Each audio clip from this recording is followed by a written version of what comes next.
अस्सलाम वालेकुम dear students, class 10th हम पढ़ रहे हैं इकोनॉमिक्स का दूसरा चैप्टर एम्प्लॉयमेंट जनरेशन, जिसमें हमने अब तक ये पढ़ा कि जम्मू एंड कश्मीर की जो इकानमी है इसको काफ़ी दर्जा पहुंचा है और यहाँ पर अनएम्प्लॉयमेंट भी काफ़ी बढ़ गई है।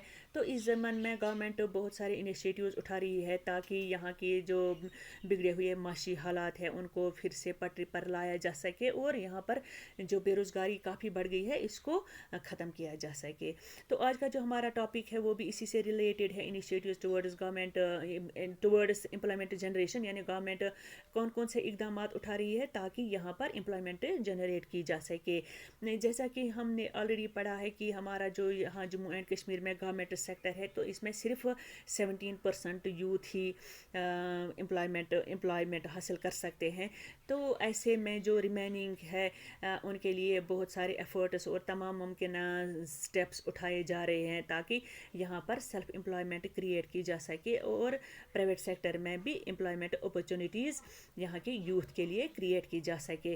तो अगर हम प्राइवेट सेक्टर की बात करेंगे तो प्राइवेट सेक्टर में यहाँ पर बहुत सारे प्राइवेट स्कूल्स हैं जहाँ पर यहाँ के पढ़े लिखे जो नौजवान हैं अपना ज़रिया माश कमा रहे हैं। तो इसी तरह से यहाँ पर बहुत सारे प्राइवेट हॉस्पिटल्स भी है जहाँ पर हमारे MBBS होल्डर्स या जिन्होंने ये पैरामेडिकल कोर्सेज किए होते हैं तो वो वहाँ पर अपना रोज़गार कमा रहे हैं।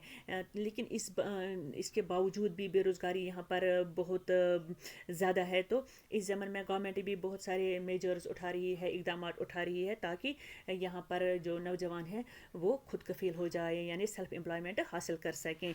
तो पहले हम देखेंगे सेल्फ एम्प्लॉयमेंट किसे कहते हैं। A person is said to be self employed when he or she earns his or her income directly from the customers or other organizations. Self-employed is not employee of anyone but works for himself or herself.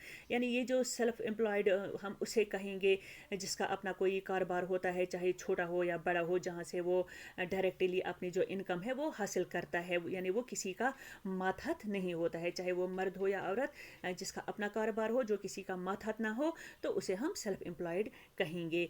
तो government भी इस बारे में बहुत सारी schemes launch कर रही है ताकि यहाँ के जो नौजवान है वो खुद कफील हो जाए, यानी उनका अपना कोई कारोबार हो ताकि वो किसी के मोहताज ना रहे, किसी के सामने काम के लिए मोहताज ना रहे। तो जम्मू एंड कश्मीर में बहुत सारी ऐसी स्कीमें लॉन्च की जा रही है, जैसे कि ऐसे नौजवान जो सेल्फ एम्प्लॉयमेंट के ख्वाहिशमंद होते हैं तो उनको फाइनेंशियल हेल्प दिया जाता है। यहाँ के जो इकोनॉमिक डिपार्टमेंट होता है डिस्ट्रिक्ट लेवल पर वो उन्हें फाइनेंशियली सपोर्ट करता है। जैसा कि उसकी मैं आपको एक मिसाल बताऊंगी कि यहाँ पर हम अगर बैंक से लोन लेते हैं तो हम जैसे अगर हमने 6 लाख बैंक से लोन लिया तो हमें एक तो वो 6 लाख वापस पे करने होते हैं और उस पर हमें 9% इंटरेस्ट के हिसाब से 9% के हिसाब से इंटरेस्ट भी वापस पे करना होता है।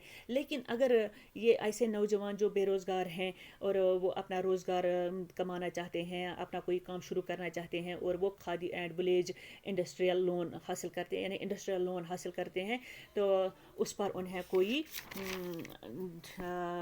इंटरेस्ट वगैरह पे नहीं करना होता है। तो डिस्ट्रिक्ट लेवल पर बहुत सारी ऐसी स्कीमें हैं जैसे bank loan, margin money, interest subsidy, capital subsidy, यानी इनको लोन दिया जाता है और इनको वापस फिर मार्जिन मनी ही भरना पड़ता है। या कभी कभी ऐसी स्कीम भी होती है कि जैसे अगर ये 4 लाख रुपए लोन लेते हैं तो अगर इन्हें वो ये जब वापस भरते हैं तो लास्ट में इनको सब्सिडी मिलती है 1 लाख रुपए की।